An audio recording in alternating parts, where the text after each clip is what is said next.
ضرور آؤں گی، تمہارے اشکوں کو میں ساتھ لے کے جاؤں گی،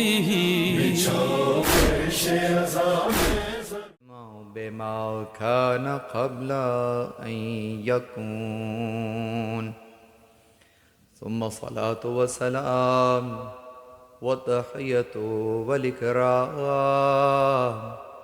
على رسول الثقلين رحمة للمشرقين والمغربين، جد الحسن والحسين سيدنا ومولانا أبو القاسم محمد،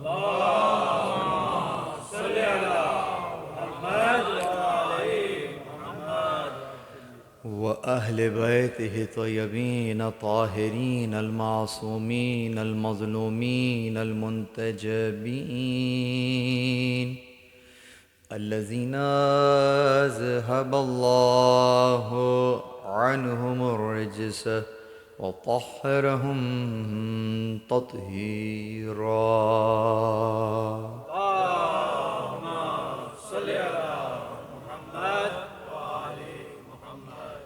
ولعنة الله على أعدائهم من يوم عداوتهم إلى قيام يوم الدين. أما بعد، قال الله سبحانه وتعالى في محكم كتابه المجيد وفرقانه الحميد. بسم الله الرحمن الرحيم. الحمد لله الذي أنزل على عبده الكتاب ولم يجعل له عوجا قيما لينذر بأسا شديدا من لدنه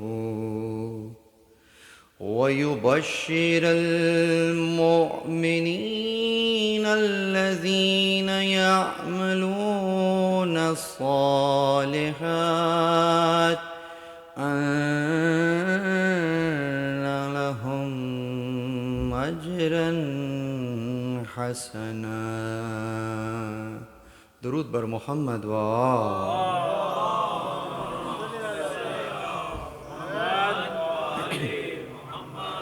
الحمد لله الذي جعلنا من المتمسكين بالقرآن الكريم وبولاية أمير المؤمنين وأئمة المعصومين عليهم السلام.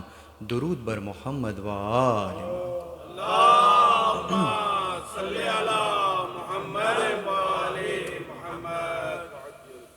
تمام تر تعریفیں خدائے وحدہ لا شریک کے لیے. درود اور سلام محمد اور اہل بیت محمد علیہ الصلاۃ والسلام کی ذوات مقدسہ پر.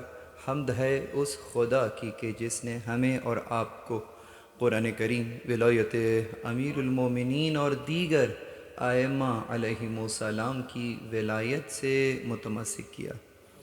پروردگار عالم کا لطف ہے، پروردگار عالم کا احسان ہے، توفیق ہے کہ اس نے آپ کو اور ہمیں یہ ایک اور موقع عنایت فرمایا کہ 1447 ہجری کے ماہ محرم کے سلسلے میں منعقدہ اس 5ویں مجلس میں ہم اور آپ موجود ہیں، اور اس مجلس اعزاز سے وہ رزق پا رہے ہیں کہ جو ختم ہونے والا رزق نہیں ہے، باقی رہنے والا رزق ہے.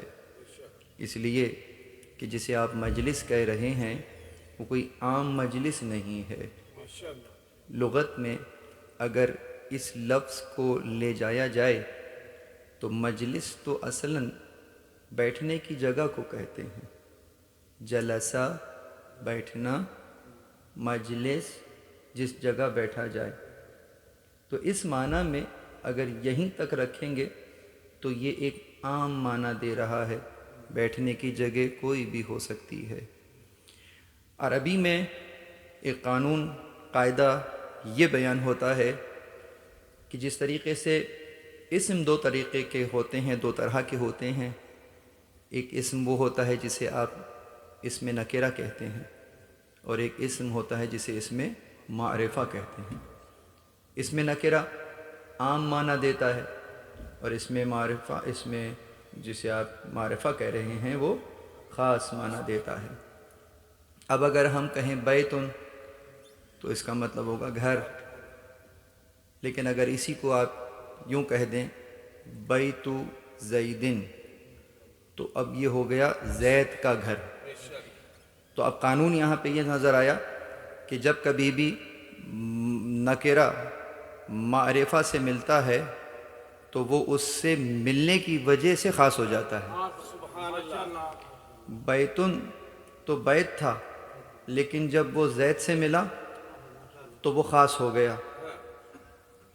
یہاں تک کی بات اگر سمجھ میں آ رہی ہے تو اب اس سے ایک اگلی سیڑھی پہ چلتے ہیں کہ وہاں ایک اور قانون بھی ہے، اور وہ یہ کہ جب یہ نکرہ معرفہ سے ملا تھا تو اگر تو وہ فقط معرفہ ہی تھا تو یقیناً خاص تو ہو گیا، لیکن اگر وہ معرفہ خاص ہونے کے ساتھ ساتھ باعظمت بھی ہو تو پھر یہ نہ فقط یہ کہ خاص ہو جائے گا بلکہ باعظمت بھی ہو جائے گا. اور کتنا باعظمت ہو جائے گا مثال سے سمجھ لیتے ہیں. جیسے بیت زیدن کہا تھا نا، تو اس سے یہ خاص تو ہو گیا تھا، لیکن اب اسی کو کہیے بیت اللہ. اب جب اس بیت کو آپ نے اللہ سے ملایا تو خاص تو زید سے مل کر بھی ہو گیا تھا.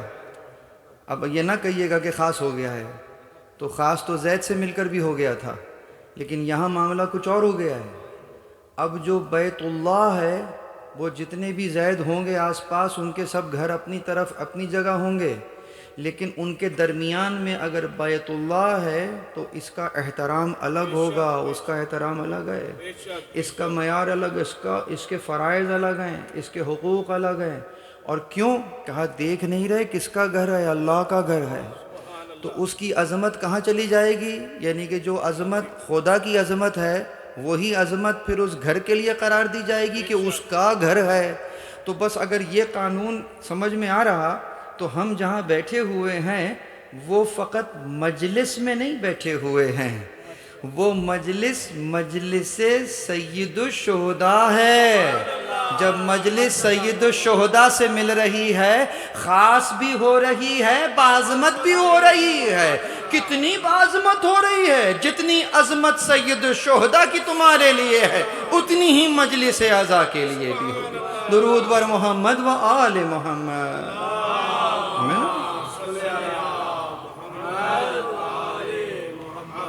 اسی لیے ان مطالب کو اگر ذہن میں رکھ کے کوئی اس مقام پر آیا ہے، میں نے مقام نہیں کہا، مقام کہا ہے، مقام اور ہے، مقام اور ہے. دوسرا مسئلہ بھی چھیڑ دیتے ہیں، زبان پر آ گیا ہے. تو دیکھیے مقام اور مقام فرق کیا ہے؟ مقام پہ دمہ ہے، پیش ہے، مقام پہ فتح ہے، زبر ہے. دونوں میں زمین و آسمان کا فرق ہے. مقام کا مطلب ہوگا کوئی جگہ. آپ اپنے گھر میں تھے، امام بارگاہ آئے ہیں، یہاں سے واپس گھر چلے جائیں گے، تو آپ کا جو سفر ہوا ہے وہ مقام سے مقام تک کا ہوا ہے. یعنی ایک جگہ سے دوسری جگہ تک. اس سفر کو سین سے سیر کہتے ہیں. یہ سیر کہلائی نا آپ نے. اسی سے بنتا ہے سیرو. جب امر بنتا ہے سیرو فی الارض، زمین میں گھومو پھرو. اسی سے بنتا ہے سیرت. وہ سیرت بھی یہیں سے بنتا ہے. تو سیرت مادہ سیر سے ہے، اس کا مطلب یہی ہوتا ہے چلنا پھرنا گزرنا. تو یہاں پر کیا ہوا؟ سیر. سیر بھی یہی ہے کہ اس جگہ سے اس جگہ، اس جگہ سے اس جگہ. تو گویا مقام اور مقام کے درمیان میں آنا جانا سین سے سیر کہلاتا ہے. لیکن اب آتا ہے مقام. تو مقام کہتے ہیں درجے کو. مقام ہے درجہ. تو گویا ایک درجے پہ ہم تھے، مجلس عزا میں آئے، اور اب اس درجے پہ نہیں ہیں، اس درجے سے آگے کسی درجے پہ چلے گئے ہیں. تو اب یہ بھی تو سفر ہوا ہے نا. یعنی جس درجے میں تھے اب اس درجے میں نہیں رہے، تو اس درجے سے اس درجے تک کا جو سفر ہوا ہے اسے صاد سے سیر کہتے ہیں. ایک سین سے سیر ہو گیا، ایک صاد سے سیر ہو گیا. اس سیر کو بچوں کی زبان میں جس کو کہیں اردو میں ٹرانسفارمیشن کہتے ہیں. گویا ٹرانسفارم ہو گئے، کسی اور بلند اور بالا مقام میں ٹرانسفارم ہو گئے. عمل یہاں کیا تھا، ادھر کا عمل تو بہت چھوٹا سا دکھ رہا تھا، بہت مختصر دکھ رہا تھا، لیکن جب ٹرانسفارم ہوا وہاں پر تو وہاں اتنا بن کر ملا کہ یقین نہیں آ رہا کہ میں نے ہی یہ انجام دیا تھا. میں نے تو 1 درہم دیا تھا فقط کسی اچھے کام کے لیے. جب وہاں نامہ اعمال ملا تو لکھا تھا کہ کوہ ابو قبیس کے برابر سونا خیرات کیا گیا. میں کہوں گا اتنا سونا تو زندگی میں دیکھا نہیں تھا جتنا خیرات کے میرے اکاؤنٹ میں لکھا ہوا ہے. شاید کوئی غلط کوئی بک تو نہیں آ گئی میرے ہاتھ میں، نام بھی میرا ہی لکھا ہوا. تو کیا جواب ہے؟ جواب یہی ہے جو روایت میں تلخیص کر کے بتا رہا ہوں کہ تم جو 1 درہم خلوص نیت سے اس کی راہ میں دیتے ہو، اس کی پرورش اللہ ایسے کرتا ہے جیسے تم اونٹ کی پرورش کرتے ہو. بدوؤں کو سمجھا رہے تھے تو مثال بھی اونٹ ہی کی دے دی کہ جیسے تم اونٹ پالتے ہو، خدا اس 1 درہم کو پال رہا ہے کہ جب لوٹاتا ہے تو وہ نہیں لوٹاتا جو تم نے دیا تھا، اس سے کئی گنا بڑھا کر واپس دے رہا. درود بر محمد و آل محمد. جی ہاں، تو مجالس اعضاء میں خرچ کرنا، کسی اچھے کام میں خرچ کرنا، یہ جو درہم آپ دے رہے ہیں، یہ جو اچھا یہاں پر 1 درہم کی بات کی ہے نا، تو کنورٹ نہ کیجئے گا کہ کتنے رنگٹ بنیں گے. حدیث کے زمرے میں، حدیث کی زبان میں اگر کہا جائے 1 درہم تو پاکستان والوں کے لیے وہ 1 روپیہ ہے. اگرچہ کوئی ابھی اس کی قدر وہاں نہیں ہے، فقیر بھی نہیں لیتا ہے، لیکن بہرحال پروردگار عالم جو کہہ رہا ہے، اس نے جو معاملہ کیا ہے اس میں یونٹ ہی کو لیا ہے کہ تم 1 روپیہ جو دے رہے ہو اس کا اجر یہ تھا. تو ہم یہ نہیں دیکھیں گے کہ کرنسی کون سی ہے تو اس کو دیکھ کر اجر دے رہے ہوں گے نا. تم اپنا 1 یونٹ دو گے، وہ تمہیں 1000 یونٹ لوٹا رہا ہوگا. اللہم صلی علی محمد. تو عرض یہ کر رہا تھا مقام اور ہے، مقام اور ہے. اور اب ایک جملہ کہوں گا، اس ایک جملے میں یقیناً مومنین جہاں تک میری آواز سن رہے ہیں اس کو سن کر ایسا یاد ہو جائے گا کہ اگر سوتے سے بھی کوئی جگائے تو فرق بتا دو گے، کیونکہ ایک ہی جملے میں دونوں الفاظ استعمال کروں گا کہ رسول اللہ نے مقام غدیر پر مقام علی ابن ابی طالب بیان کیا تھا.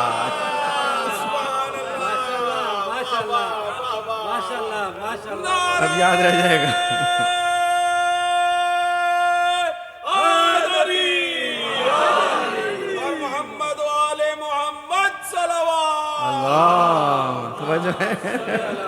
مقام غدیر پر مقام امیر بیان کر دیا. وہ درجہ تھا، وہ درجہ ہے جو اللہ نے ان کو دیا ہے. یقیناً وہ رسول اللہ نے خود سے نہیں دے دیا ہے، خود سے اگر دیتے تو بھی ہمارے لیے حجت تھا. یہاں تو دلوایا جا رہا ہے اور یہ بھی کہا جا رہا اگر نہیں دیا تو گویا رسالت ہی نہیں پہنچائی ہے. آغا اگر یہ نہیں دیا تو تمہاری رسالت ہی کو میں ڈس اون کر رہا ہوں. تو اگر دین سے علی کو نکال دو گے تو پھر دین کیسے قبول کروں گا؟ تو بس عزیزوں، میرا موضوع یہ نہیں ہے. آج ہم نے اس موضوع پہ رہنا ہے جو آپ کو انشاءاللہ واٹس ایپ پہ پتہ بھی چل چکا، اور وہ یہ بہت اہم موضوع ہے. اور آپ کے لیے خاص تبرکات میں نوٹ کر کے لے کر آیا ہوں آج کی اس مجلس میں کہ یہ کائنات اور غم حسین، کہ کائنات اور غم حسین میں آپس میں کیا ربط ہے، کیا تعلق ہے، آج کی مجلس میں ہم یہ بیان کریں گے۔ لیکن اپنے اسلوب کو مد نظر رکھتے ہوئے اور قرآن فہمی کا درس لیتے ہوئے بات شروع کریں گے اسی سورہ سے کہ جس کی پہلی 2 آیات میں نے آپ کے سامنے تلاوت کی، سورہ مبارکہ کہف، اور اس کی ابتدائی 2 آیات کتابت کے اعتبار سے دیکھتے ہیں تو 18 نمبر کا سورہ ہے، اور نزولی اعتبار سے دیکھتے ہیں تو 69 نمبر کا سورہ۔ سورہ کا نام سورہ کہف، اور اس کہف کے اندر جو رموز پروردگار عالم نے پوشیدہ رکھے ہوئے ہیں وہ تو اپنی جگہ، لیکن پھر کہوں گا کہ ان چند سورہ جات میں سے سورہ کہف وہ سورہ ہے کہ جبرائیل اکیلے لے کر نازل نہیں ہوئے، ساتھ میں پورا پروٹوکول لے کر آئے ہیں۔ 70,000 فرشتے جبرائیل کی معیت میں آئے تھے جب سورہ کہف لے کر آئے۔ اس اعتبار سے اس کی خصوصیت، اس کی منقبت مختلف ہو جاتی ہے۔ اب یہ دیکھنا ہے کہ وہ کون کون سی منقبتیں ہیں جو بیان ہوئیں۔ پہلی منقبت تو یہی، فضیلت یہی کہ رسول اللہ فرماتے ہیں کہ قاری سورہ کہف جو سورہ کہف کو تلاوت کرتا ہے تو اگر جمعے کے دن تلاوت کیا ہے، مثلا کیونکہ روایت میں جمعے کا لفظ ہے کہ اگر جمعے کے دن تلاوت کرتا ہے تو آئندہ جمعے تک گناہوں سے محفوظ رہتا ہے۔ کہف کہتے ہی غار کو ہیں، اور غار میں انسان کب جاتا ہے؟ جب اس کو محافظت، جب اس کو محفوظ مقام ڈھونڈنا ہو۔ وہ اس کو موسم سے بچاتی ہے، درندوں سے بچاتی ہے، وہ اس کو شیلٹر دیتی ہے۔ تو گویا جس طریقے سے جان کی حفاظت کرنی ہو تو غار میں جایا جاتا ہے، اگر ایمان کی حفاظت کرنی ہو تو سورہ کہف کی تلاوت کی جاتی ہے۔ دوسری طرف یہ بیان کیا کہ شہداء کے ساتھ اسے مبعوث کیا جائے گا جو سورہ کہف کی تلاوت کرے گا، اور قیامت کے دن شہداء کی ہی صفوں میں کھڑا کیا جائے گا۔ آغا شہداء جب کہہ رہے ہیں تو نام نہیں لے رہے کہ کون کون، جس پر بھی شہید کا اطلاق ہو رہا ہے یہ اس صف میں کھڑا ہوا ہوگا۔ کون کون شہید ہیں وہ آپ مجھ سے زیادہ بہتر جانتے ہیں۔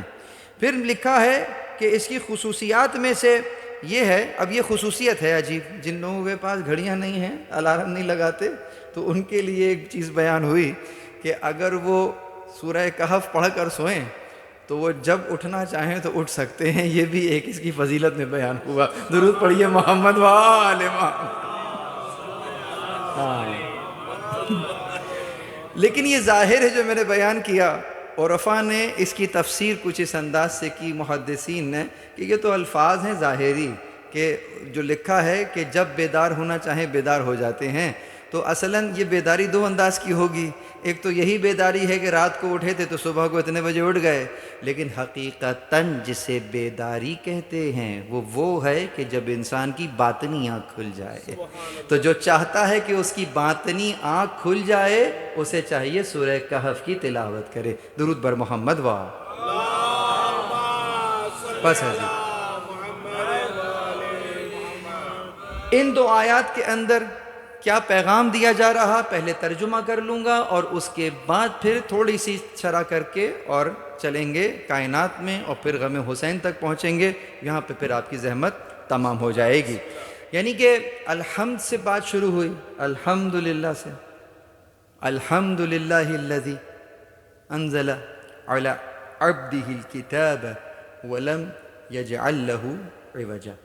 حمد ہے اللہ کی کہ جس نے اپنے بندے پر کتاب کو اتارا اور اس میں اس کے لیے کسی کجی کو نہ رکھا، یعنی کسی ٹیڑھ پن کو نہیں رکھا، کہ جو کچھ ہے وہ اسٹریٹ فارورڈ ہے، سامنے سامنے کی بات ہے، کوئی شک شبہ اس میں نہیں ہے۔ قیماً، یہ بالکل اس کے جو قوانین ہیں، جو احکامات ہیں، وہ اس اعتبار سے ہیں کہ وہ قائم ہو جانے والے ہیں، اور اس لیے یہ دیا کہ جو شخص اس کو پڑھ رہا ہوگا یقیناً وہ خشیت کر رہا ہوگا، یعنی کہ اس کو ڈر سنایا جا رہا ہوگا، خبردار کیا جا رہا ہوگا۔ کس چیز سے؟ اس مشکل وقت سے جو آنے والا ہے۔ وہ مشکل وقت کون سا ہے؟ وہ یقیناً وہ قیامت کی منزل ہے، وہ آخرت کی منزل ہے، کہ جب آپ اٹھیں گے اور اپنے نامہ اعمال کو سامنے دیکھیں گے تو یقیناً یہ ایک مشکل مرحلہ ہے۔ تو کہا اس کے لیے یہ محفوظ رہے گا، اس کے لیے یہ آمادہ رہے گا۔ لِيُنذِرَ بَأْسًا شَدِيدًا، اس لیے اتار رہے ہیں تاکہ خبردار کیا جائے اس مشکل گھڑی سے کہ جو آنے والی ہے۔ یہاں مشکل گھڑی سے مراد وہی قیامت ہے کہ جو آنے والی ہے۔ لِيُنذِرَ بَأْسًا شَدِيدًا مِّن لَدُنْهُ، اور پھر کہتا ہے وَيُبَشِّرَ الْمُؤْمِنِينَ الَّذِينَ يَعْمَلُونَ الصَّالِحَاتِ، اور بشارت دینے کے لیے ہم نے اس کتاب کو اتارا ہے ان مومنین کو جو عمل صالح کرتے ہیں۔ ان مومنین کے لیے ہمارے یہاں اجر، اور کون سا اجر؟ اجرن حسنہ، اچھا اجر ہمارے پاس رکھا ہوا ہے۔ آیتیں آپ نے سن لی، یہاں پر ایک نئی ٹرمنالوجی لے کر آ جائیے بلندی درجات کے عنوان سے، کہ اس کا شان نزول تو یہی ہے کہ چند جوان تھے، اپنا ایمان کو محفوظ رکھ کر اپنے گھروں سے نکلے اور وقت کے طاغوت کی آنکھوں میں آنکھیں ڈال کر اسے توحید کا پیغام پہنچایا۔ نہیں خیال کیا کہ ہمارے ساتھ کیا ہوگا، ہماری جان چلی جائے، مال چلا جائے، عزت آبرو بھی چلی جائے تو چلی جائے، نہیں جائے تو دین نہ جائے۔ تو اس چیز کو سامنے رکھا، اور یہ پورا سورہ پھر اصحاب کہف کے لیے، جن کو اصحاب رقیم بھی کہتے ہیں، ام حسبت ان اصحاب الکہف والرقیم کانوا من آیاتنا عجبا، یہاں سے ہمیں اصحاب رقیم کا لفظ بھی ملتا ہے، تختی والے اصحاب، یعنی کہ جب ان کو غار میں گئے اور پھر سلا دیا گیا اور اس وقت کے گورنر دقیانوس نے اس کا دروازہ بند کر دیا تو ایک تختی لگوا دی تھی ان کے ناموں کے ساتھ، تاکہ دوسرے لوگوں کے لیے عبرت رہے کہ دیکھو ہم سے جو بغاوت کر کے گئے تھے یہ ان کا انجام رہا۔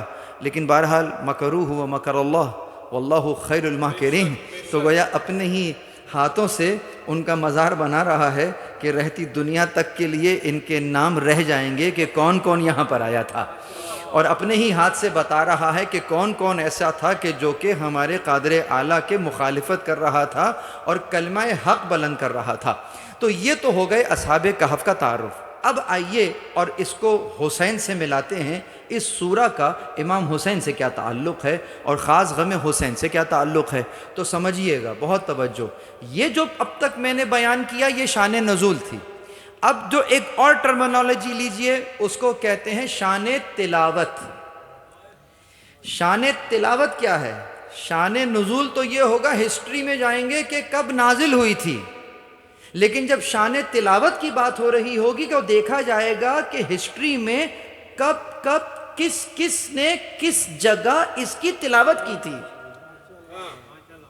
اگر سورہ مریم کا شان نزول دیکھیں گے تو شان نزول الگ ہوگا، لیکن جب شان تلاوت پر قلم اٹھایا جائے گا تو کہنا ہوگا کہ حضرت جعفر نے کہاں پر کیا تلاوت کیا تھا۔ جب کیا بات ہے، آج اونو محمد کا تذکرہ آنا ہے اور کہاں سے شروع ہو رہا؟ درود پڑھ دیجئے محمد واہ، یہ میری ٹو ڈو لسٹ میں نہیں تھا یہ۔ تو کس طریقے سے؟ اس طریقے سے کہ جب تلاوت کرنی ٹھہری، بھائی سامنے نجاشی نے تو یہی کہا تھا نا کہ سناؤ قرآن سناؤ، تو الحمد سنا دیتے، سورہ توحید سنا دیتے، کوئی اور سورہ سنا دیتے، نہیں سنایا۔ کون سا سنایا؟ سورہ مریم۔ تو یہ سورہ مریم کا شان تلاوت ہوا یا نہیں ہوا؟ تو بالکل جس منگا یا ایتھا النفس المطمئنہ ارجعی الی ربک راضیۃ مرضیہ، آیت موجود ہے، شان نزول میں دیکھیے گا، ہسٹری مل جائے گی، لیکن شان تلاوت کیا ہے؟ غازی کو جب بھیج رہے ہیں میدان کی طرف، یا ایتھا النفس المطمئنہ، جب آخر وقت آ رہا ہے تو ہاتف غیبی ندا دے رہا ہے، یا ایتھا النفس المطمئنہ۔ تو یہ شان تلاوت میں لکھا جائے گا یا نہیں لکھا جائے گا؟ تو بس بالکل اسی طریقے سے ان آیات کا شان تلاوت کیا ہے؟ تو شان تلاوت ذرا غور فرمائیے گا کہ کتنے معجزے چھپے ہوئے ہیں فقط ان دو آیات سے متعلق، اور وہ یہ کہ کیونکہ یہ باتیں ہم سنتے ہیں مصائب میں، اس لیے غور و فکر اس وقت نہیں کر پاتے، کیونکہ یقیناً رو رہا ہوتا ہے مومن۔ میں عمداً اس بات کو فضائل کے منزل میں استعمال کر رہا ہوں، کیونکہ اس چیز کو محسوس کیجئے جو ان میں چھپی ہوئی ہے، اور وہ یہ کہ جب شام کے بازار سے سر حسین آ رہا تھا اور دربار میں گیا نہیں تھا، دربار سے باہر ہے، تو اس وقت اندر دربار میں کیا ہو رہا تھا؟ دربار میں یزید اپنی جشن، اپنی فتح کو منا رہا تھا، اور اس حالت میں اشعار پڑھ رہا تھا، لعبت بنی ہاشم الملک فلا لم جاء الملک ولم وحی الندل، کہہ رہا تھا لا حول ولا قوت، خاکم دہن کہتا ہے کہ کوئی وحی نہیں آئی تھی، کوئی فرشتہ نہیں آیا تھا، حکومت حاصل کرنے کے لیے بنی ہاشم نے ایک کھیل کھیلا تھا۔ یہ اشعار پڑھ رہا ہے ملعون، کہاں؟ دربار کے اندر، اور ابھی سر کدھر ہے؟ بازار کے اندر۔ کیا ہوا؟ اب دیکھیے، جہاں کٹا ہوا سر کلام کرے اسے کہتے ہیں معجزہ، تو جہاں کٹا ہوا سر کلام کر رہا ہے وہ ہے معجزہ، اور جو کلام کر رہا ہے وہ کلام بھی کسی بشر کا کلام نہیں ہے، وہ کلام ہے جو خود ہے معجزہ۔ دو معجزے دیکھ لیے آپ نے، کٹے ہوئے سر نے قرآن کی تلاوت کی تو گویا معجزے پر معجزہ ہوتا ہوا ہمیں دکھ رہا، اور اب دیکھیے تیسرا معجزہ، اور وہ یہ کہ وہ ملعون ابھی اندر کرے گا انکار وحی۔ جب سر اندر آیا ہے نا، اور تو اس نے دیکھا ہے کہ بھائی یہ سب آ گئے ہیں، اہل حرم سامنے آ گئے ہیں، تو اس نے یہ اشعار پڑھنے شروع کیے تھے۔ اس وقت اس نے اشعار پڑھے تو نہیں ہے نا، ابھی تو وہ ایونٹ کریٹ ہونے جا رہا ہے۔ ایونٹ کریٹ ہونے سے پہلے اس کے اشعار کا جواب دیا جا رہا ہے نوکے نیزہ پر، تو آیت کون سی پڑھی جا رہی ہے؟ آیت وہی پڑھی جا رہی ہے جو اس ملعون کے اشعار کا جواب ہے۔ وہ کہے گا کہ کوئی فرشتہ نہیں آیا، کوئی وحی نہیں آئی، ہم قرآن پڑھ کر کہہ رہے ہیں حمد ہے اس خدا کی جس نے اپنے بندے پر کتاب کو اتارا اور اس میں اس کے لیے کسی کجی کو نہ رکھا۔ درود پر محمد و آل محمد۔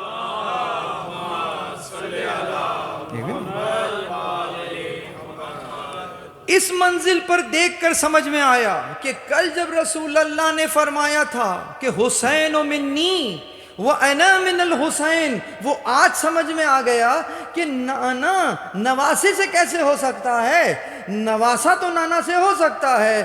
تو اس منظر کو دیکھ کر سمجھ میں آ گیا کہ 61 ہجری سے پہلے دیکھو تو حسین و منی نظر آتے ہیں، لیکن کربلا کے بعد اگر دیکھو تو انا من الحسین نظر آ رہا ہے۔ درود پر محمد و آل محمد۔ انا من الحسین، جو قرآن بھی بچا رہا ہے، جو فرشتے کو بھی بچا رہا ہے، جو رسول اللہ کی رسالت کو بھی بچا رہا ہے، وہ حسین ابن علی ہے۔ اللہ اکبر۔ جسے ہم نظام کہہ رہے ہیں، کل کی مجلس سے بات کو بھی مربوط کروں، جسے ہم سسٹم کہہ رہے ہیں، جسے ہم کائنات کہہ رہے ہیں، اس کا ربط کیا بنتا ہے حسین سے؟ بہت توجہ۔ یہاں سے گفتگو تھوڑی سی شاید ثقیل ہو، لیکن الحمدللہ 4 نشستوں کے بعد یہ 5ویں نشست تو آسان ہو جانی چاہیے۔ اور ویسے ہی میں نے کہا کہ ہم مقام سے مقام کا سفر تھوڑی کر رہے ہیں، مقام سے مقام کا سفر کر رہے ہیں۔ تو آئیے ذرا درجے کو بلند کرتے ہیں، لیکن پہلے ایک بلند آواز میں درود پڑھ دیجئے۔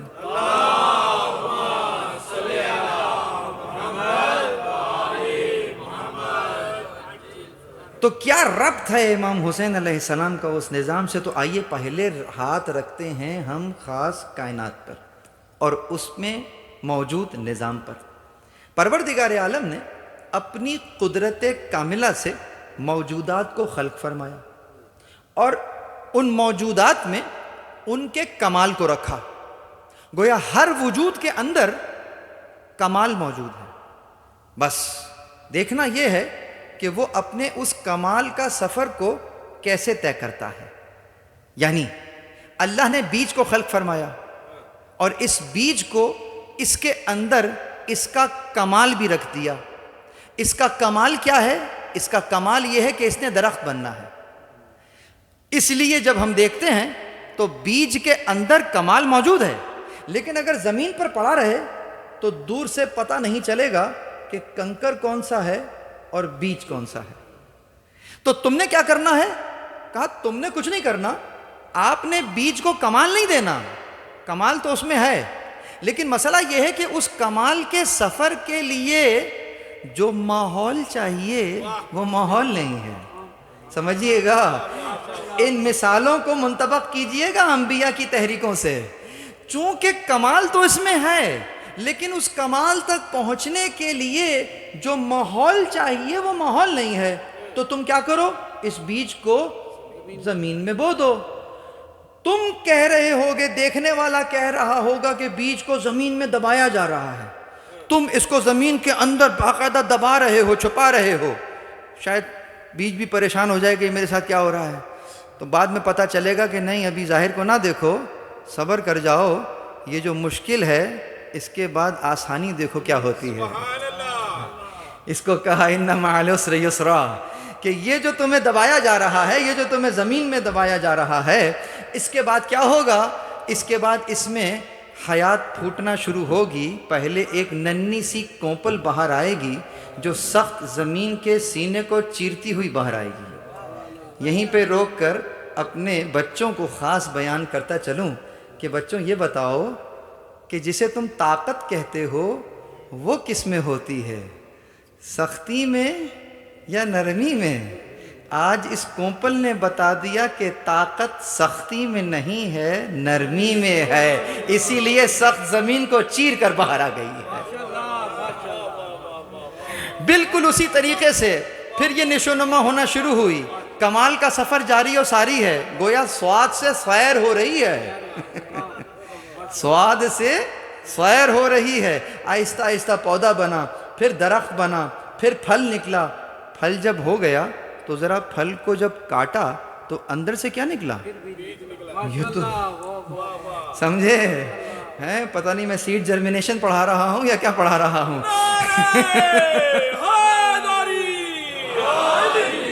ابھی دیکھیں آپ نے نعرہ مار دیا، میں بھی بات کو وہیں لے جا رہا تھا، اور اب اس کو محسوس کیجئے گا۔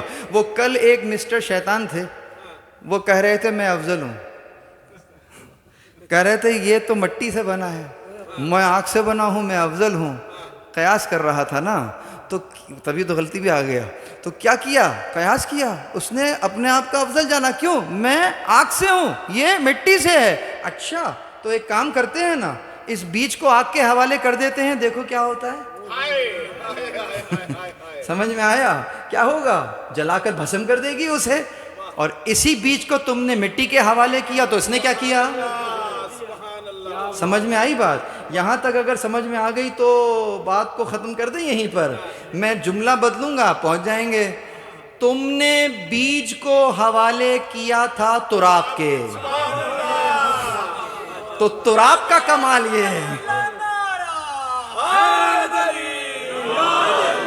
تم نے تراب کو بیج دیا تھا، تراب اتنی امانت دار ہے، پہلے تو اس کو محفوظ کیا، جب لوٹایا تو ایک نہیں لوٹایا، سینکڑوں بیج لوٹا دیے۔ یہ تراب کا کمال ہے، تو بتاؤ جو ابو تراب ہے اس کا کمال کیا ہوگا؟ درود پر محمد و آل محمد۔ سمجھ میں آئی بات؟ یہ تراب ابو تراب ہے۔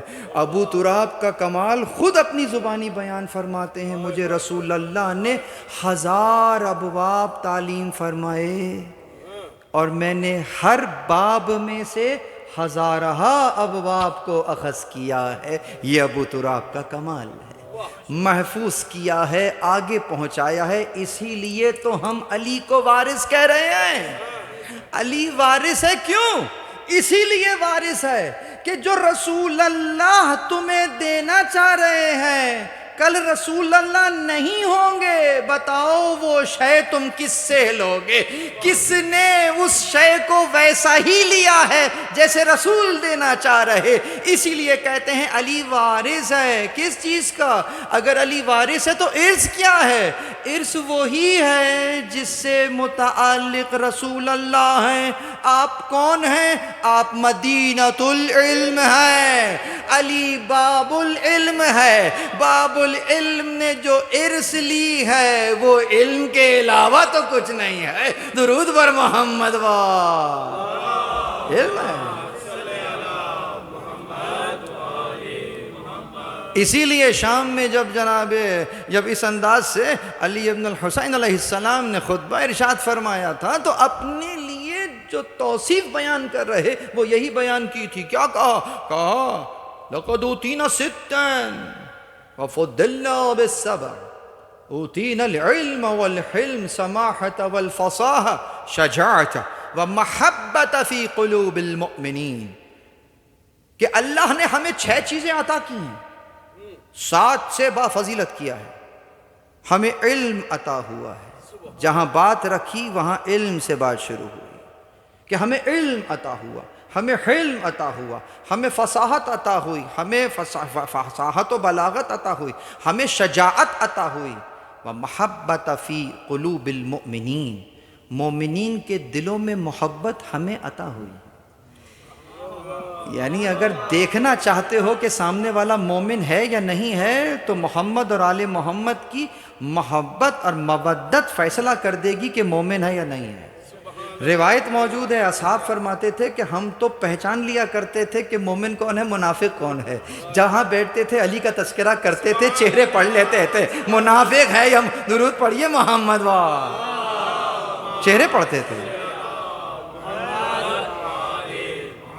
تو پس عزیزو اس اعتبار سے اگر دیکھیے تو پروردگار عالم نے، مختصر کروں، ہر موجود میں کمال کو رکھا۔ تو بیج کا کمال کیا ہے؟ درخت بن جائے۔ اسی طریقے سے جانوروں میں کمال کیا ہے کہ جانور ہے، بچہ ہے، چھوٹا ہے، آہستہ آہستہ بڑا ہوگا، کل یہ بچہ تھا آج اس کا خانوادہ ہو جائے گا، یہ اس کا کمال ہے۔ اس سے اوپر تو کوئی کمال نہیں ہے نا۔ اے حضرت انسان، تیرا بھی تو کوئی کمال ہوگا۔ اب اگر تیرا کمال بھی یہی ہے کہ کل ہم چھوٹے تھے آج بڑے ہو گئے ہیں، تو پھر سوری ٹو سے یہ کمال تو جانور کے پاس بھی ہے، یہ کمال تو درخت کے پاس بھی ہے۔ تو اب اگر یہی کمال تیرا بھی ہے تو پھر یہ بھی کوئی کمال کرتے ہو، یہ بھی کوئی کمال ہوا۔ کمال تو یہ ہے کہ اس کو کمال کہہ رہے ہو، یعنی اس کو کمال کیوں کہہ رہے ہو؟ یہ تو اوروں کا بھی کمال، تمہارا کمال کیا ہے؟ تم اشرف ہو تو تمہارا کمال بھی اشرف ہونا چاہیے۔ تو وہ شرف کیا ہے؟ وہ شرف یہ ہے کہ تمام موجودات کو تیرے لیے خلق کیا ہے، لیکن تجھے ان کے لیے خلق نہیں کیا۔ تیرا شرف یہ ہے کہ تمام موجودات تیرے لیے ہیں، یہ چرند، یہ پرند، یہ بہتا ہوا جھرنا، یہ پانی، یہ آبشار، یہ سمندر، یہ بادل، یہ بارش، یہ سورج، یہ چاند، یہ گلیکسی کس کے لیے ہے؟ تیرے لیے ہے۔ اور تو کس کے لیے ہے؟ اب پلٹ کے یہ نہ کہنا کہ میں اس کے لیے ہوں، نہ، تو کس کے لیے ہے؟ قرآن پڑھو، کیا کہتا ہے؟ انا للہ و انا الیہ، ہم اللہ کے لیے ہیں، یہ ہے، تجھے اپنے لیے رکھا ہے، انہیں تیرے لیے رکھا ہے۔ اسی لیے جب تو ان پر تصرف کرتا ہے تو پوچھتا تھوڑا ہی ہے۔ آپ کسی بھی جانور کو، حلال جانور کو کاٹ کے کھا جائیے، کسی بھی چیز سے استفادہ کر لیجئے، پوچھتے تو تھوڑی ہیں کہ کل دل چل رہا ہے کباب کھانے کا تو آپ کو ذبح کر لوں۔ پوچھنے کی ضرورت کیوں نہیں ہے؟ اس لیے کہ تمہیں اذن دے کر بھیجا ہے کہ تم جب چاہو اس کو کاٹ کے کھا سکتے ہو۔ وہ تمہارے لیے جب کہہ رہے ہیں حلال ہے، اس کا مطلب اجازت دے دی ہے۔ اب تم کھاؤ نہ کھاؤ وہ تمہاری مرضی ہے، ہم اجازت دے چکے ہیں۔ اسی لیے جانور سے نہیں پوچھتے ذبح کرنے سے پہلے، اس کو ذبح کر دیتے ہیں۔ کیوں؟ تمہارے لیے ہی تو پیدا ہوا ہے، تم اس کے لیے نہیں ہو، وہ تمہارے لیے ہے۔ تمہیں پروردگار نے اپنے لیے قرار دیا، یہ تمہارا شرف ہے۔ اور شرف یہیں سے شروع ہوتا ہے کہ میاں جب تم خود اپنے نہیں ہو تو تمہارے کام تمہارے لیے کیوں ہیں؟ اس کے لیے ہونے چاہیے۔ درود بر محمد قربتاً الی اللہ، یہاں سے قربتاً الی اللہ سمجھ میں آ رہا، یعنی قربتاً الی اللہ، خدا سے قرب کے لیے، یہ کمال ہے آپ کا۔ آپ جو کام کر رہے ہیں وہ قربتاً اللہ کر رہے ہیں، لیکن جو دوسرا کام کر رہا ہے وہ تو اپنا کام آٹومیٹک کیے چلے جا رہا ہے، جس انداز سے کر رہا ہے۔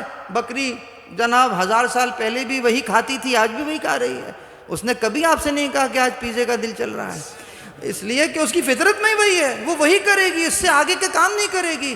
لیکن یہ انسان ہے کہ جو کہ اس میں کریوسٹی ہے، وہ آگے بڑھنا چاہتا ہے، وہ اور ترقی کرنا چاہتا ہے۔ اسی سے سمجھو کہ تم میں اس میں فرق ہے، اس میں کریوسٹی نہیں ہے، تم میں ہے۔ تم نے یہ ترقی کر لی ہے، لیکن یہ ترقی جو تم نے کی ہے، ذرا خیال رکھنا، یہ ذہن میں رکھنا کہ ترقی تم کر رہے ہو یا تمہارے ذریعے سے یہ ٹیکنالوجی ترقی کر رہی ہے۔ جسے ہم ترقی کہہ رہے ہیں وہ تمہاری ترقی ہے یا تمہارے ذریعے سے اس ٹیکنالوجی کی ترقی ہے۔ شاید یہ جملہ مشکل ہو، میں آسان کر دوں۔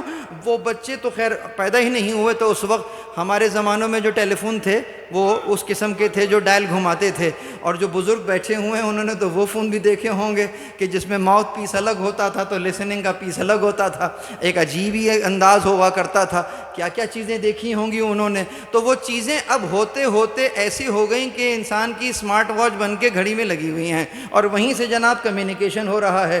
تو چیزیں تو بڑی ترقی کر گئیں، وائی فائی کیا کہنے، ادھر سے ادھر سگنل جا رہا۔ لیکن جسے آپ ترقی کہہ رہے ہیں نا، جانتے ہیں ذرا جانوروں کو دیکھیں، چمگادڑ کا نام سنا ہے؟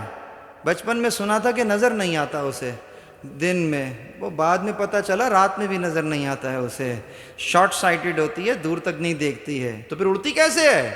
کہا ایک ایسی فریکوینسی چھوڑتی ہے اور اس سے پتہ کر لیتی ہے کہ کہاں سے باؤنس بیک ہو رہی ہے، کہاں سے نہیں ہو رہی، جہاں سے نہیں ہو رہی جگہ موجود ہے وہیں پر فلائی کرتی ہے۔ اسی لیے جس طریقے سے چل رہی ہوتی ہے یہ ٹیکنالوجی کس نے دی اسے؟ یہ تو جس کو آپ فریکوینسی کہہ رہے ہیں وہ آپ نے بعد میں ایکسپلور کی ہے، اس میں تو بلٹ ان پہلے ہی موجود تھی۔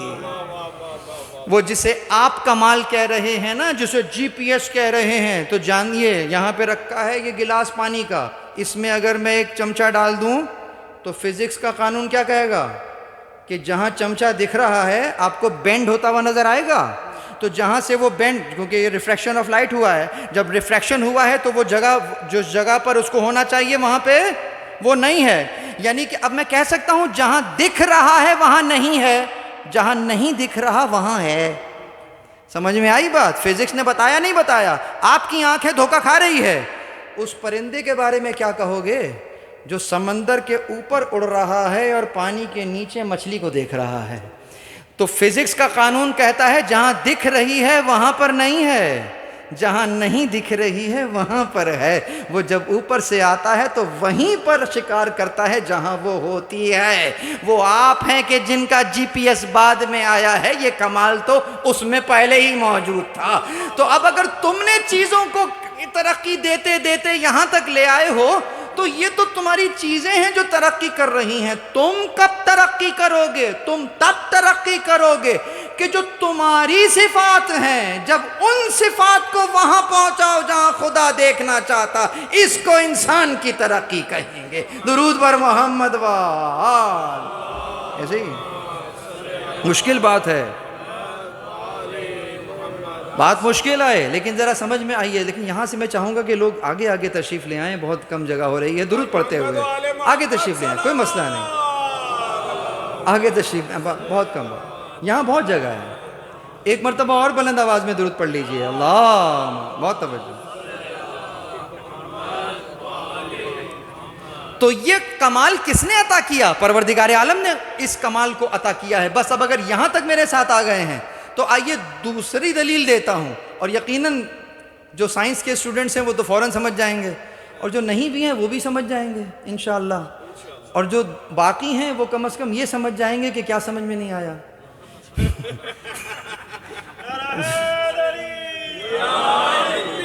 تو جب یہ سمجھ میں آ جائے کہ کچھ ہے جو سمجھنے کے لائق ہے اور مجھے سمجھ میں نہیں آیا ہے، اس کو بھی علم کہتے ہیں۔ اب میں لفظ بدلوں تو سمجھ میں آ جائے گا یہ کون سا علم ہے۔ یہ وہ علم ہے کہ میں کہوں گا کہ جب ہم اپنے جہل کے عالم ہو جاتے ہیں، جب ہم یہ جان لیتے ہیں کہ ہمیں نہیں معلوم ہے، تو آپ کی یونیورسٹیز تو اس کو پی ایچ ڈی کی ڈگری دے دیتی ہیں۔ جب تھیسس لکھتے ہیں تو آخر کیا چیپٹر کون سا ہوتا ہے؟ Future work. وہ کیا ہوتا ہے؟ جنہوں نے تھیسس لکھا ہے وہ جانتے ہیں. یعنی یہ وہ ایریاز ہیں جن پر میں نے کام نہیں کیا، بعد میں ہونا چاہیے. اسی کو تو کہہ رہے ہیں. یعنی پورا تھیسس لکھنے کے بعد تم نے آخری چیپٹر میں یہ لکھ دیا کہ یہ مجھے پتہ نہیں ہے، تو گویا بعد میں آنے والے اسے دیکھیں گے. جب یہاں پہنچ جاتے ہو تو پھر یونیورسٹی تمہیں پی ایچ ڈی کی ڈگری دے دیتی ہے. آج آپ اپنے جہل کے عالم ہو گئے ہیں. درود بر محمد وآل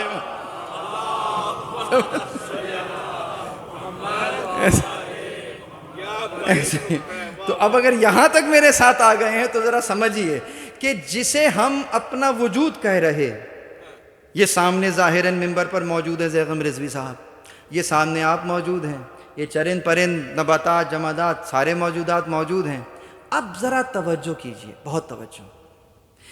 اس موجود کے اندر جتنے ایلیمنٹس ہیں ان کی لسٹ بنائیے اور پھر پیریوڈک ٹیبل کھولیے اور ان ایلیمنٹس کی طرف ذرا نظر کیجئے اور ویٹیج نکالیے.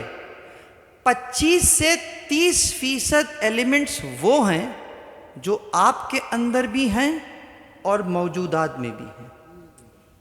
جب پہاڑ کو دیکھو گے، جب دریا کو دیکھو گے، جب فضاؤں میں نظر کرو گے، آسمانوں پہ نظر جائے گی تو کچھ ایلیمنٹس تمہیں وہاں دکھ رہے ہوں گے، اور جب اپنے وجود پر نظر کرو گے تو اس میں بھی کچھ ایلیمنٹس دکھ رہے ہوں گے.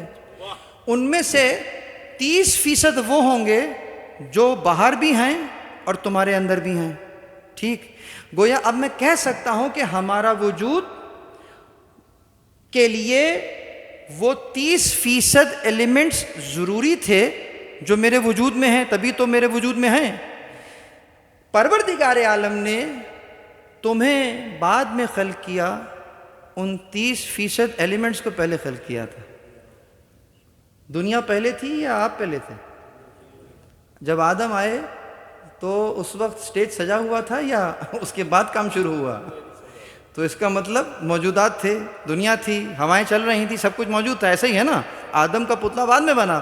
تو گویا انسان بعد میں بنا، لیکن انسان کے اندر موجود وہ 30% ایلیمنٹس پہلے جو پیریوڈک ٹیبل کے اندر موجود ہیں.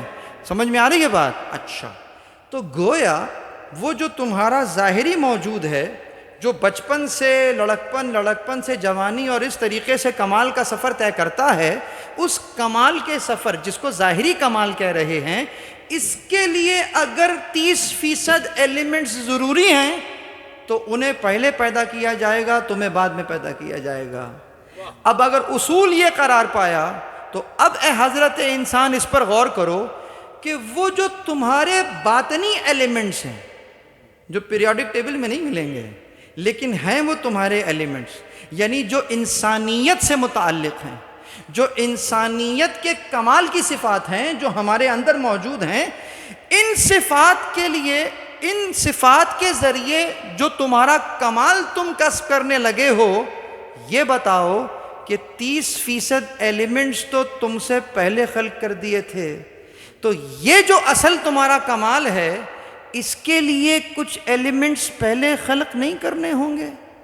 اگر یہاں تک ذہن آ گیا کہ وہ اتنے ضروری ہیں کہ ان کا پہلے ہونا ضروری ہے تاکہ انسانیت ترقی کرے، تو اب سمجھ میں آئے گا کہ جب تخلیق کا مرحلہ شروع ہو رہا ہے تو شروعات آپ سے اور مجھ سے نہیں ہو رہی ہے.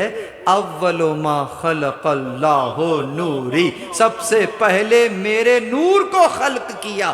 سمجھ میں آ گیا کہ اگر انسانیت اپنے کمال تک پہنچنا چاہتی ہے، محمد مصطفیٰ ہر کمال کے لیے ضروری قرار پائیں گے. درود پر محمد و آل، یہ ضروری ہوں گے.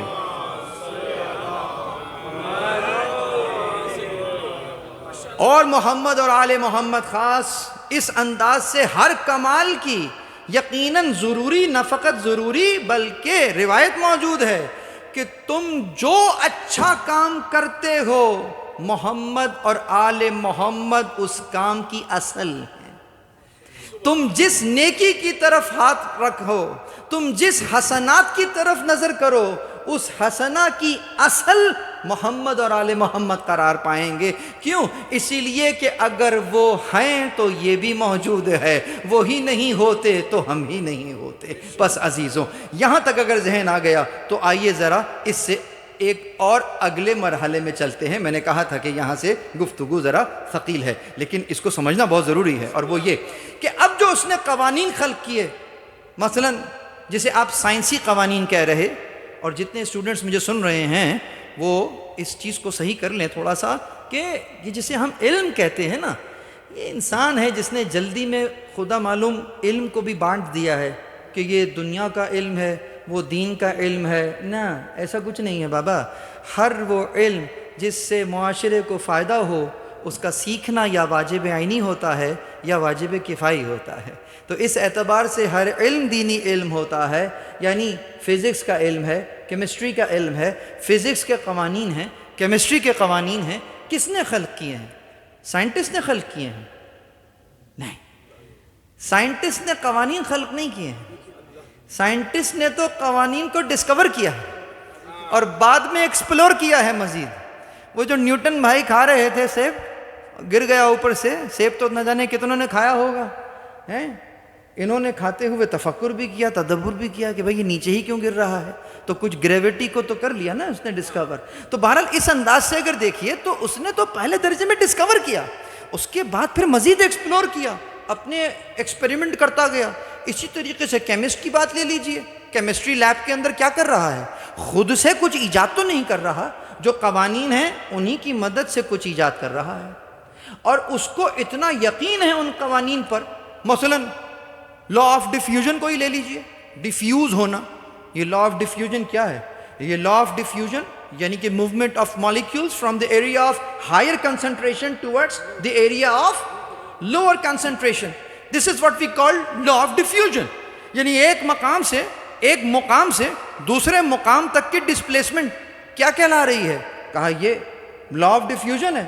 اس کو جب ڈسکور کیا تو اتنا یقین ہوا اس کو اس قانون پر، جو اس نے بنایا نہیں ہے، بنایا کسی نے ہے. اس کسی کا نام نہیں لے رہا وہ، لیکن قانون کو درک کر رہا ہے. اور اس پر درک کرنے کے بعد اس نے جب اپنی ایجاد کی لاکھوں ڈالر لگا دیے، تو اس ڈالر کے، اس لاکھوں کی ایجاد کے فاؤنڈیشن پلر اسی لا کے اوپر ٹکے ہوئے تھے کہ یہ لا مجھے کبھی دھوکہ نہیں دے گا. اس نے فائر الارم سسٹم بنا دیا، تو اس نے وہاں لگایا سینسر. سینسر نے کیا سینس کرنا ہے؟ اسموک سینس کرنا ہے. تو وہ سینسر اڑ کر اسموک تک آئے گا یا اسموک اڑ کر سینسر تک جائے گا؟ یہ اسموک کا سینسر تک جانا کیا ہے؟ یہی لا ہے کہ نہیں ہے؟ اس نے پھر سینسر کے پیچھے لگایا مائکرو کنٹرولر. اس نے جناب ڈیسیشن لیا کہ کچھ آ گیا ہے، تو ایکٹیویٹر کو کہا کہ میاں تم کیوں خاموش بیٹھے ہو، ذرا کچھ کرنا شروع کرو. ادھر سے موٹر چلنا شروع ہوئی، وہاں سے پانی آیا تو کہا بھائی بزر تم کیوں خاموش ہو، تم بھی ذرا چیخ چلا لو. وہاں سے لائٹ کو بھی کہا بھائی ریڈ لائٹ جل جائے، تو کوئی آگ واگ کا سین ہے اس کا مطلب. تو یہ سب کون کر رہا؟ مائکرو کنٹرولر کر رہا. مائکرو کنٹرولر کو خبر کس نے دی؟ سینسر نے. سینسر کو خبر کس نے دی؟ اسموک نے. اسموک وہاں تک کیسے آیا؟ لا آف ڈیفیوژن سے. گویا اس لا کے اوپر تمہارا پورا سرکٹ کھڑا ہوا ہے. تمہیں اس کسی کا نام تو معلوم نہیں ہے، لیکن کام ایسا معلوم ہے کہ یہ مجھے دھوکہ نہیں دے سکتا ہے. اگر اسے لا آف ڈیفیوژن پر اتنا یقین ہے کہ جو تمہیں دھوکہ نہیں دے رہا کسی نے بنایا ہے، تو یہ بتاؤ تم افضل ہو یا یہ ذرات افضل تھے؟ یقیناً ذرہ افضل نہیں ہے، تم افضل ہو. تو وہ کسی ایسا کیسے کر سکتا ہے کہ ذرے کے لیے تو قانون بنا رہا، تمہارے لیے کوئی قانون نہ بنا رہا ہو؟ درود بر محمد وآل محمد. یہ ممکن کیسے ہے کہ ذرے کے لیے تو قانون بنا رہا ہے اور انسانی معاشرے کو ایسے ہی چھوڑ رہا ہے؟ یقیناً وہ ہے جس نے اس کے لیے اگر قانون بنایا. اب اگر یہاں تک ذہن آ گئے ہیں تو میں فقط 2 قانون سامنے رکھ دیتا ہوں، مقننہ خود سامنے آ جائے گا کہ جو اس کا بنانے والا ہے وہی اس کا بھی بنانے والا ہے. قانون وہی ہے، the movement of molecule from the area of higher concentration towards the area of lower concentration. اسی قانون کو جب معاشرے میں رائج کیا تو جسے آپ زکوٰۃ کا نظام کہتے ہیں وہ یہی ہے، تمہارے پاس جمع ہو گیا ہے، اس کو وہاں دے دو جہاں ضرورت ہے۔ موومنٹ آف مالیکیول، ضرورت پڑی ہے محمد والے، وہیں چلا گیا۔ تم نے سارا سال خرچ کیا ہے، تم نے سارا سال اسراف نہیں کیا ہے، نہ بخل کیا ہے، خرچ کیا ہے، بچ گیا ہے۔ یہ بچنا بتا رہا ہے کہ ہائر کنسنٹریشن ہے۔ تو پھر کیا کرو؟ زیادہ نہ کرو، فقط 20% ہی ہے، اس میں سے نکالو۔ کہاں جائے گا یہ؟ کہاں وہاں جائے گا جہاں پر یہ نہیں ہے، جس کو ضرورت ہے۔ اسی کو تو لوور کنسنٹریشن کہتے ہیں۔ گویا وہی ڈیفیوژن ادھر بھی نظر آ رہا، بس فرق صرف اتنا ہے کہ ذرے کو بتانا نہیں پڑتا کہ تمہیں وہاں جانا ہے، یہ خود اپنے آپ وہاں چلا جاتا ہے۔ لیکن اس معاملے میں چونکہ تم افضل ہو، یہ زکوٰۃ خود سے جیب سے نکل کر نہیں جائے گی، یہ تمہارے بینک بیلنس سے خود نکل کر خمس نہیں جائے گا، یہ تمہیں نکالنا ہوگا۔ اور جو تم یہ خود اپنی مرضی سے کر رہے ہوگے، یہی تمہارا شرف ہے کہ تم اس قانون پر عمل کر رہے ہو جو اس نے بنایا ہے، لیکن یہاں اس نے تمہیں اختیار دیا ہے۔ یہ ہے وہ نظام الہیہ، جو قوانین اس نے بنائے ہیں۔ جب ان قوانین سے انحراف کیا گیا، جب ان قوانین کو پس پشت ڈالا گیا اور معاشرے سے امر بالمعروف و نہی عن المنکر مرخصت ہو گیا، اور یہ مرض بڑھتے بڑھتے اتنا شدید ہو گیا کہ امت کے اوپر یزید جیسا حاکم آ کر بیٹھ گیا۔ یزید مرض تھا، امت مریض تھی، تو رسول اللہ کا نواسہ نکلا ہے مریضوں کی شفایابی کے لیے، علاج کے لیے۔ علاج مرض کا نہیں، مریض کا ہوتا ہے۔ اس لیے کہا تھا انما خرجت لطلب الاصلاح فی امت جدی۔ تو اس اعتبار سے جب ہم دیکھتے ہیں، پورا فلسفہ قیام امام حسین ہمیں نظر آ رہا کہ وہ نظام الہی کا سے انحراف اگر نظر آ رہا اور اس کے نقصانات معاشرے میں نظر آ رہے، اصلاح کرنے کے لیے کوئی اور نہیں اٹھے گا، الہی نمائندہ ہی باہر آئے گا۔ درود پڑھیں محمد و آل محمد۔ بس عزیزو، اب اس کا اظہار کیسے ہوا؟ اب اظہار اس طریقے سے ہو رہا ہے کہ کائنات جس کو وہ نظام کہہ رہے ہیں جو اللہ نے تکویناً رکھا ہے، اس واقعے کے بعد سے اس میں ہلچل موجود ہوئی، اس میں ہلچل پیدا ہوئی، اور اس نے اظہار کیا غم کا۔ یہ جو آپ عزاداری کر رہے ہیں نا، اس کا اظہار ان قوانین نے کرنا شروع کر دیا۔ اور کیسے کیسے کیا، میں چند روایات آپ کے سامنے رکھوں گا انشاءاللہ۔ ریفرنسز سارے اس کے اندر موجود ہیں، مانگنے والا مانگے گا تو اسے مل جائیں گے۔ سنی سنائی باتیں نہیں ہیں، پڑھ کر لے کر آیا ہوں۔ درود پڑھیں محمد و آل محمد پر۔ پہلا، آسمان کا سرخ ہو جانا۔ علی بن مدرک اپنے نانا اسود بن قیس سے نقل کر رہے تھے کہ جب امام کی شہادت ہوئی تو پورا آسمان امام کی شہادت کے بعد 6 ماہ تک سرخ رہا۔ اللہ اکبر۔ یہاں تک کہ جلال الدین سیوطی کا نام تو سنا ہے نا، ان کی آج ہی دیکھیے گا PDF بھی موجود ہوگی، تاریخ الخلفاء اٹھائیے گا۔ جلال الدین سیوطی کا تعلق ہمارے مکتب سے دنیا جانتی ہے، ذرا تاریخ الخلفاء اٹھائیے، اس میں وہ واقعات دیکھیے جو کربلا سے متعلق ہیں۔ کہتے ہیں کہ شہادت کے بعد عجیب عجیب واقعات ہوئے کہ جن کو یہاں نقل کرنا کتاب کی طوالت کا باعث بنے گا۔ گویا جو نہیں لکھ رہے اس لیے نہیں لکھ رہے کہ ٹاپک سے ہٹ جائیں گے اور کتاب زخیم ہو جائے گی، لیکن انکار نہیں کر رہے ہیں۔ ایک بات لکھ دی اور کہا یہ جو آسمان پر سرخی دیکھتے ہیں نا آپ، کہا یہ پہلے سرخی نہیں ہوتی تھی، جب کربلا کا وہ ہنگام ہوا اور سر حسین جدا ہوا، آسمان سرخ ہو گئے۔ تو کہا وہ سرخی آج تک کچھ حد تک باقی ہے، یہ کچھ حد تک ہے جو باقی ہے، اس وقت کیا ہوا ہوگا۔ تو سیوطی بھی یہ بات لکھنے پر مجبور ہو گئے۔ اللہ اکبر۔ دوسری روایت ہمیں نظر آتی ہے کہ آسمان و زمین شہدائے کربلا کے غم میں گریہ کرنے لگے۔ یعنی ابو نعیم حضرت اسبق بن نباتہ سے روایت کرتے ہیں۔ اسبق بن نباتہ مولائے متقیان کے بہت قریبی شاگرد ہیں۔ تو جناب امیر جب صفین سے لوٹ رہے تھے تو اس وقت کا واقعہ بیان کرتے ہیں، کہتے ہیں کہ ہم ایک مقام سے گزرے تو جناب امیر ایک خاص مقام پہ رک گئے اور کہنے لگے یہاں ان کی سواریاں بیٹھیں گی، یہاں ان کے کجاوے رکھے جائیں گے، یہاں ان کا خون بہے گا۔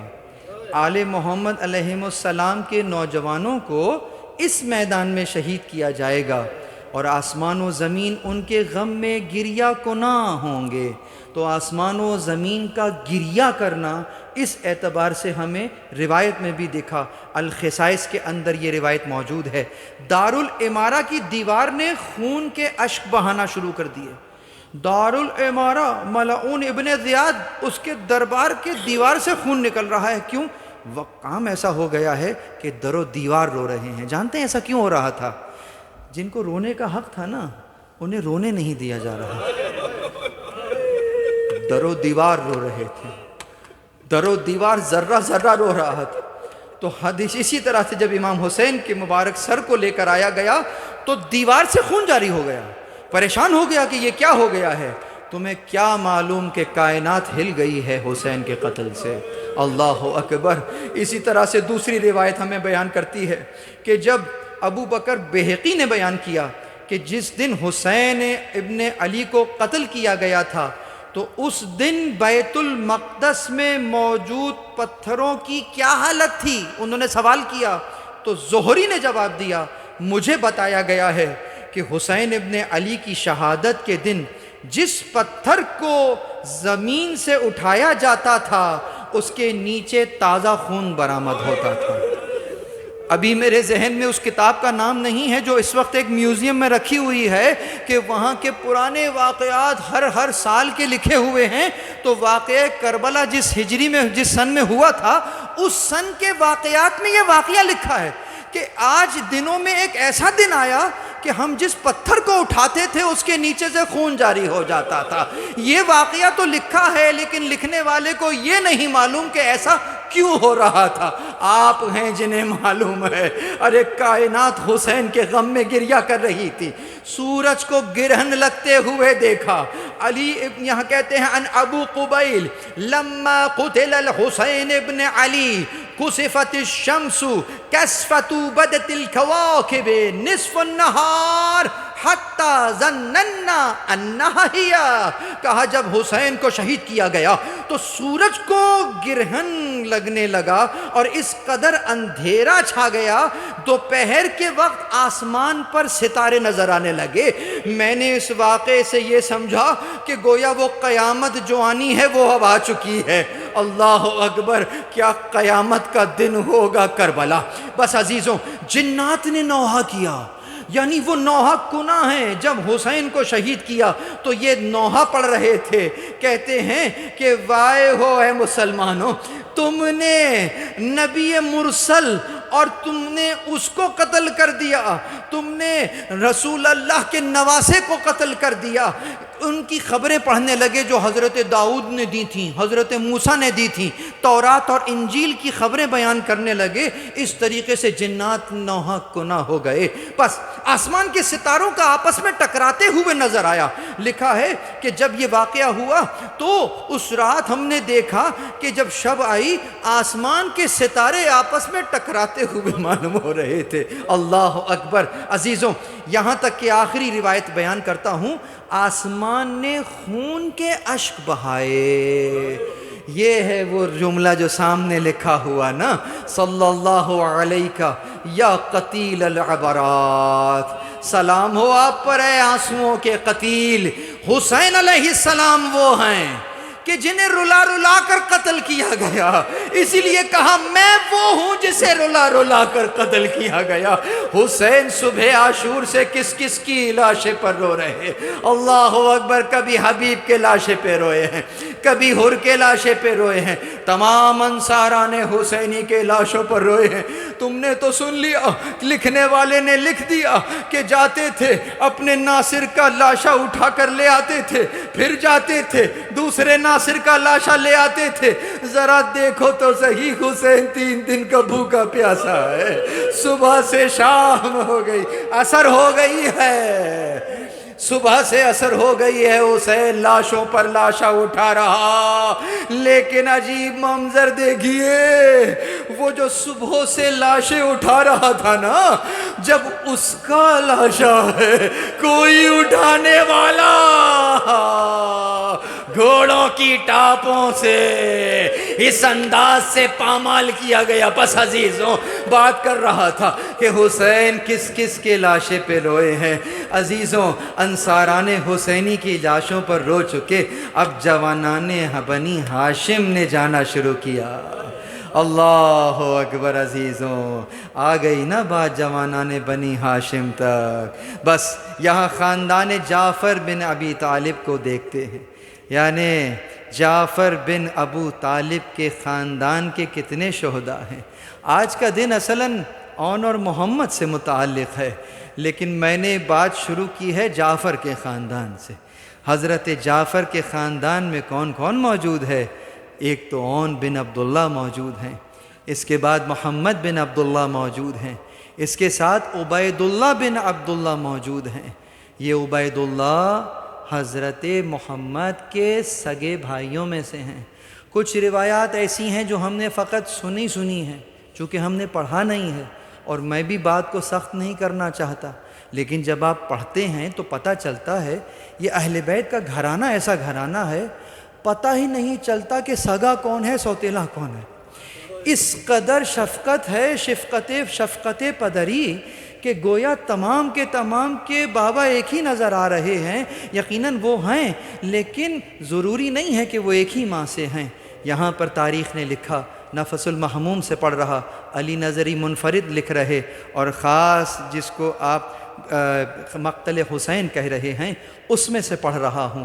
حضرت اون، حضرت محمد بھائی تو ہیں، لیکن دونوں کے باپ ایک ہیں، ماں الگ ہے۔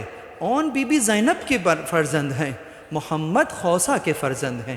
محمد کے جو سگے بھائی ہیں وہ عبید اللہ بن عبداللہ ہیں، وہ ان کے سگے بھائی ہیں، اور اون کی سگی بہن کربلا میں موجود ہیں۔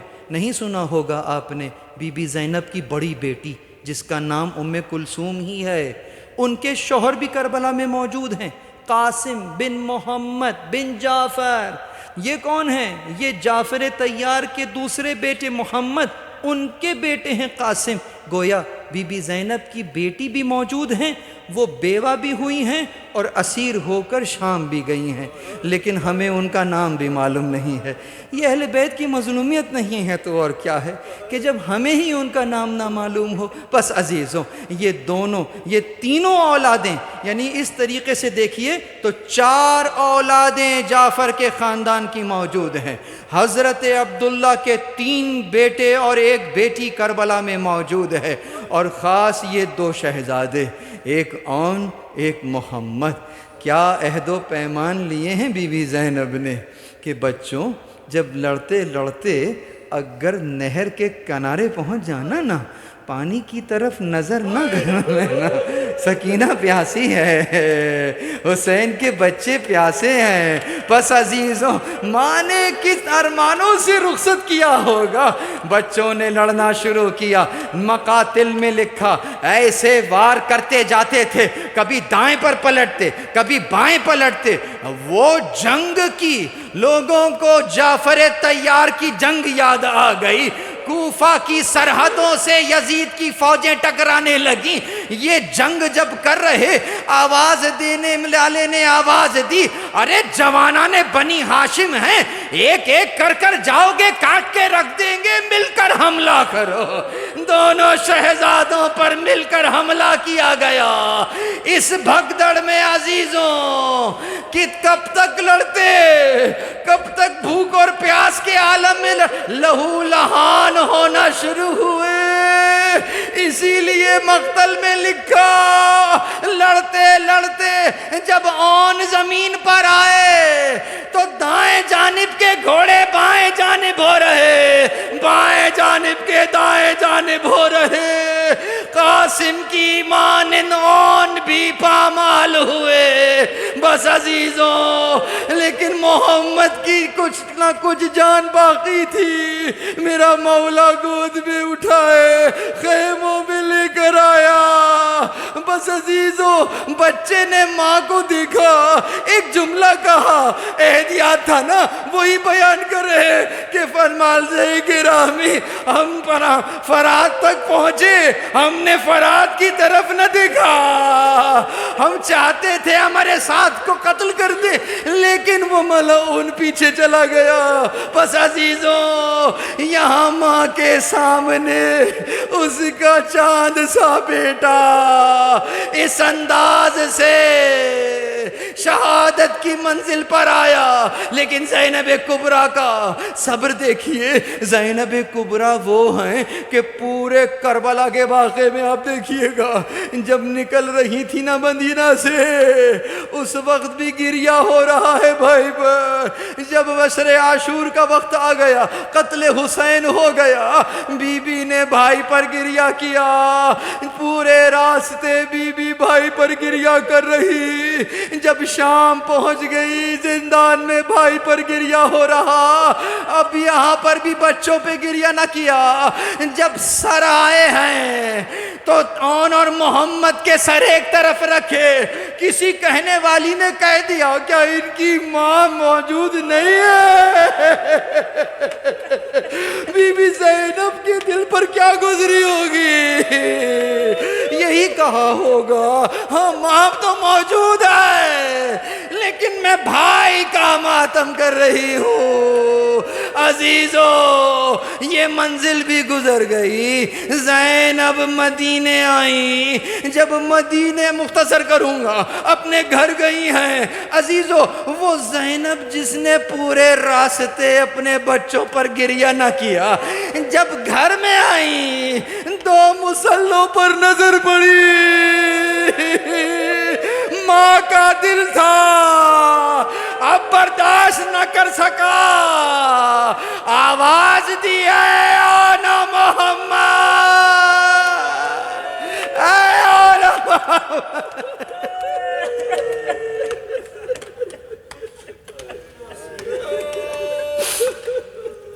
وَسَيَعْلَمُ الَّذِينَ ظَلَمُوا أَيَّ مُنْقَلِبٍ يَنْقَلِبُونَ۔ ماتم حسین۔